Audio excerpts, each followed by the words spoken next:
This is Kate at the Library of Whispers, and today I am going to read to you about the ghosts of York. Let's begin. The ancient city of York in England is one of the most visited in Britain. Every year, hordes of tourists from the UK and abroad descend on the city, attracted by its great beauty and extraordinary heritage. There was a small Celtic settlement here when the Romans arrived. In AD 71, the Romans began to build a mighty fortress in its place, and they named it Eboracum. By the Middle Ages, long after the Romans had left, Eboracum had grown into a major town and trading centre. For many years, it was at the heart of the Danelaw, that portion of northern England controlled by the Vikings. The Norsemen named it Jorvik. A great deal has survived of medieval York, from its magnificent minster to the delightfully wonky architecture of timber-framed houses which can be found crammed into narrow streets such as the Shambles. A section of the Roman defensive wall survives in Museum Street, and Viking York is preserved in the Jorvik Centre Museum. It would be a surprise indeed if a place so steeped in history did not boast more than a few ghosts, and York is indeed famous for its hauntings. Let us begin with arguably the best-known ghost sighting in the city, and one which features perhaps York's oldest spooks.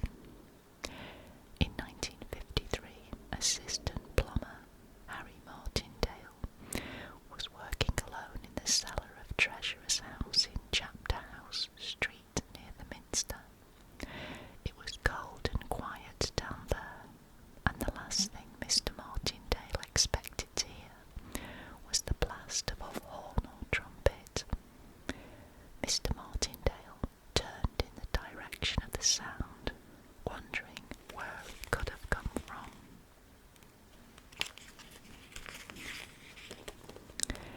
How, he wondered, could it have penetrated through the thick walls, all the way below the level of the street? He was still puzzling over this when he got a bigger surprise. Suddenly, a Roman soldier on horseback rode proudly through the wall.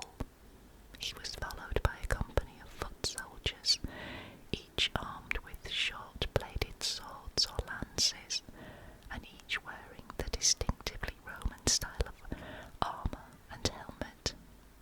They marched two abreast past the astonished Mr. Martindale, of whom they took no notice whatsoever. The ghostly legionnaires were clearly walking on a level even lower than that of the cellar, for their knees disappeared down into the stone floor. After the roaming Romans had passed through into the opposite wall, the frightened plumber scrambled out of the cellar and told the curator what he had seen. This sensible man encouraged Mr. Martindale to write down his experience as a permanent record. Thanks to this, it has become a classic of English ghost lore. Archaeological investigation has since uncovered a Roman military station near Treasurer's house, and a road of the same period passing directly beneath it, at about the level described by Mr. Martindale. Successive building over the centuries has of course elevated modern York several yards above its earliest habitation. Treasurer's house is open to the public and is in the care of the National Trust, which describes it as an elegant townhouse dating from medieval times. Mr. Martindale's ghost sighting was not the only one recorded in York in 1953. That same year, the caretaker of the English Museum made headlines after he announced that he had encountered a man in Edwardian clothing in the library. He told the press, "He looked as solid as you or I, and I thought he was a real person. He was dressed in a frock coat with drainpipe trousers and was wearing elastic-sided boots. I noticed that distinctly, as there were no turn-ups to his trousers. He looked agitated and kept muttering to himself, 'I must find it.' He went to the bookshelf and started to rummage among the volumes. He seemed anxious to find something. I thought things had gone far enough, so thinking he must be deaf, I reached out to touch his shoulder, and as I touched him, he vanished." A few weeks later, a book was found to have fallen from the shelf just where the ghost had been standing when it vanished. Inside the book was a note showing it had been donated to the library by one Alderman, Edward Wooler, who had died in the 1920s. When a photograph of Alderman Wooler was obtained, the caretaker immediately recognised it as the ghost. In the grounds of the museum are the ruins of the church which formerly belonged to the medieval abbey of St. Mary's. A phantom monk has frequently been glimpsed among the ruins. The abbey belonged to the Benedictine order, whose members wore black robes. So too does the ghost, who has become known as the Black Abbot over the years. Another survivor of St. Mary's Abbey is King's Manor, which dates back to the 15th century, but stands on the site of an even earlier building used to house the abbots. It belongs to the University of York. In his book, Haunted York, Rupert Matthews describes King's Manor as probably the most haunted building in the city. One of its ghosts is that of a monk in a black habit. He may be the same ghost as that haunting the ruined church, or one of the other hundreds of anonymous men who devoted their lives to God during the long life of the abbey. The best known ghost of King's Manor, however, is that of a woman in a green gown. She is said to be slim and dark-haired and to be seen carrying a bunch of roses. Sometimes the swishing sound of her heavy skirts is heard. Tradition states that this is Anne Boleyn, who briefly stayed here with King Henry VIII while he was on one of his periodic journeys round his kingdom. Why Anne should haunt the house is not explained, however. The staircase in the north wing is haunted by a man believed to be Sir Henry Hastings, who ordered the staircase to be built and who lived at King's Manor during the latter half of the 17th century. A peculiar phenomenon which took place for a number of years, although it has not been reported recently, has been linked to Sir Henry. On numerous occasions, a painting of an unidentified man of the same period as Sir Henry was found to have been lifted off the wall during the night and placed gently on the floor. Sir Henry's ghost was considered the most likely culprit, leading to the supposition that perhaps the man in the portrait is of none other than Sir Henry himself. Finally, the courtyard at King's Manor is said to be haunted by not one, but many ghosts, those of soldiers dating from the years of the English Civil War. There are the spirits of hundreds of wounded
ghost said to have been seen on more than one occasion in the Minster is of a man who could not have been more different to the amiable Dean Gale, Jonathan Martin. Born in 1783, was a religious fanatic whose obsessions became more and more extreme and potentially dangerous. As the years progressed, it seems likely he was suffering from some form of progressive mental illness or possibly brain damage brought on by a head wound he received when he served in the Royal Navy, fighting the French. The unfortunate Martin spent time in an asylum, and his time out of it writing threatening letters to clergymen he believed were in league with the devil. His madness came to a head on the 1st of February 1829, when he concealed himself in the Minster until the visitors and clergy had left and it was locked up for the night. Martin then emerged from his hiding place, stripped himself naked and proceeded to bash up the furniture, which he piled up to form a pyre. He then set light to his holy bonfire and escaped through a smashed window as the flames took hold in the choir. The conflagration raged all night and was only put out the following morning, by which time it had done considerable damage to the medieval interior of the choir and other parts of the Minster. At his trial, Martin made no attempt to deny his crime, but rather gloried in it, claiming that God had commanded him to start the fire in order to cleanse York of its sins. He was carted back off to the asylum, his belief that he was God's representative on earth, unshaken for the rest of his life. From time to time, it is said, Martin's ghost appears in the choir, but you may wish to avert your eyes if you do see this startling apparition, for Martin appears stark naked and capering about in mad glee. Another spooky phenomenon linked with the Minster fire of 1829 is a mysterious blue light that drifts from the nave to the crossing. It is the size of a man. It was first spotted by a night watchman, appointed shortly after Martin's escapade, and it terrified the fierce dog he had with him. Of course, it's possible the pillar of light may have manifested on previous nights, but formerly there had been no one around to witness it. Finally, there is the amusing story of a woman who in the 1960s was standing outside the west front of the Minster, watching restoration being carried out on the medieval stonework. The visitor's attention was drawn to one particularly fine carving up on the wall. As she was admiring it, she heard a man's voice beside her, and she turned to see a little man in a scruffy gown with a shapeless sort of cap on his head. "Do you like it?" he asked, indicating the carving. "I did that." Then he vanished. A much more modest medieval church in the city, Holy Trinity in Micklegate, also has a haunted reputation. Here, in the 19th century, a parade of ghostly female figures nicknamed the Mother, the Nursemaid and the Child would regularly be seen by worshippers and Sunday school children to pass by the east window. The figures' white robes were apparent behind the stained glass, and the remaining details sharply distinct in the areas of clear glass. The group was described as seeming to enact a play beyond the glass.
hallucination to ghosts of plague victims or nuns from a priory which used to occupy the site.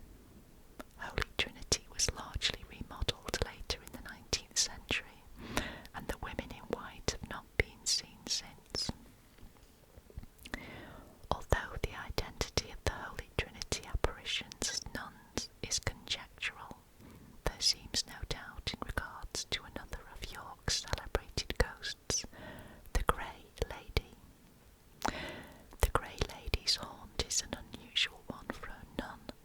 However, the Theatre Royal, the explanation for this is that she dates back to the 15th century, when a hospital stood on the ground now occupied by the St. Leonard's Place Theatre. Her story is a tragic one, but somewhat standard for ghostly nuns, that she was walled up alive for committing an unpardonable sin, probably of having the misfortune to fall in love. The Grey Lady has most often been encountered in a dressing room, but an actress got a clear view of her grey robes and white coif as she peered out of a stage box. The Theatre Royal is also said to be haunted by an amorous actor of the 18th century. He fought and lost a duel with a rival for the attentions of a chorus girl. Death failed to prevent him from going on with the show, however, for his ghost was seen to stride boldly onto the stage during a performance of his latest play, much to the horror of his understudy. Although this was to be the actor's last time treading the boards, his ghost has continued to haunt the theatre for many years. Several of York's impressive medieval bridges have survived. One of these, the Bootham Bar, is haunted by an anonymous nun. The name of the sad spectre haunting the environs of the Micklegate Bar is known to us, however. She is Sarah Brocklebank, whose father was kicked out of his job as gatekeeper when the key to the Micklegate went missing. He lost his position and they both lost their home. Sarah's father was convinced that the loss was her fault, and she spent the rest of her life trying to prove him wrong, going so far as to pick over the city's rubbish tips in search of the key. In the end, her obsession with finding the missing key turned into madness, and her deranged spirit is still said to be searching for it. A number of other less impressive buildings in York also have their ghosts. An old house in Gudrumgate, for example, is haunted by a crippled boy called Marmaduke Buckle, who hanged himself in misery at his disability at the age of 17. In an upstairs room, there was found scored into the plaster the following legend: Marmaduke Buckle, 1697 to 1715, with the number 17 scratched beneath. His little ghost has been glimpsed on the stairs, and his invisible presence has been known to play pranks such as switching the lights off and on. Another child haunted number 5 College Street. In the 1930s, the then owners told how they would hear the voice of a child calling from a bedroom, and sometimes hear it sobbing. It was seen just once, the apparition of a little girl skipping up the stairs. The family called in a medium who claimed to have made contact with the girl, and then related a tragic circumstance in which the child became the only survivor of the plague when it descended on the house in the